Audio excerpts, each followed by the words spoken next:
Émanciper égale libérer ou se libérer d'un état de dépendance. Donc, c'est lorsque l'on est fondamentalement accroché à quelque chose et que l'on se dégage de cela.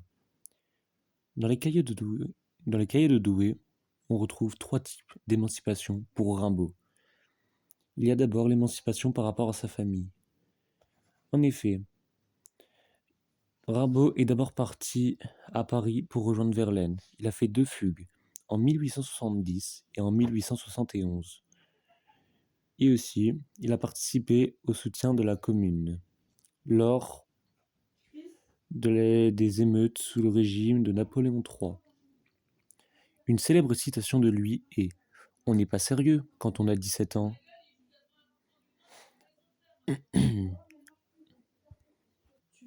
En gros, sa famille est impuissante, elle ne peut rien faire face à la soif de liberté de Rimbaud. Étonnamment, Rimbaud a une figure paternelle extrêmement étrange. En effet, cette figure paternelle est son prof de français, Georges Zambard. D'ailleurs, Rimbaud n'a presque jamais parlé de sa mère dans ses poèmes. Ensuite, il y a le deuxième type d'émancipation pour Rimbaud est l'émancipation politique/sociétale. En gros, Rimbaud il va vouloir faire fille de l'idéal bourgeoise, à l'époque qui était prédominant. Rimbaud refuse la morale bourgeoise à travers l'émancipation des sensations. Par exemple, Rimbaud ne porte pas d'intérêt aux normes, valeurs, morales de la société dans laquelle il vit. Le dernier type d'émancipation pour Rimbaud est l'émancipation esthétique. En gros, c'est sa manière d'écrire ses poèmes. En effet, ces derniers sont plus innovants que les poésies traditionnelles de l'époque, surtout d'un point de vue technique, avec par exemple des vers libres, pas de ponctuation parfois, etc. Il faut évidemment rappeler que c'est l'émancipation créatrice, donc qu'elle va donner quelque chose, donner naissance, entre guillemets. Cette émancipation créatrice désigne le début de la carrière de Rimbaud. En effet, ce dernier a eu une fin tragique. Par exemple, on peut utiliser la comparaison de la comète. Comme une comète, l'émancipation créatrice de Rimbaud sera fulgurante, mais elle attirera, enfin, elle atterrira en s'échappant, se crachant tristement. Le plus important à retenir, c'est que la poésie de Rimbaud est surtout très originale. Citation de Victor Hugo. Rimbaud est un Shakespeare enfant. Maintenant, parlons de Rimbaud. Rimbaud a réalisé deux fugues, en 1870 à Paris et en 1871 à Paris aussi, où il rencontrera Verlaine, avec qui il aura une relation intime qui se terminera par Verlaine qui tire sur Rimbaud, mais ne le tuant pas.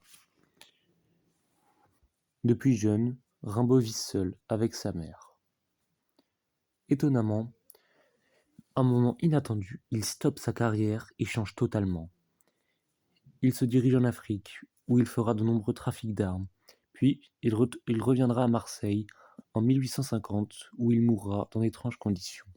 Pour finir, il y a les cahiers de Douai. Les cahiers de Douai sont des poèmes réalisés par Rimbaud tout au long de sa vie. Ils ont été écrits à Douai. On retrouve différents thèmes.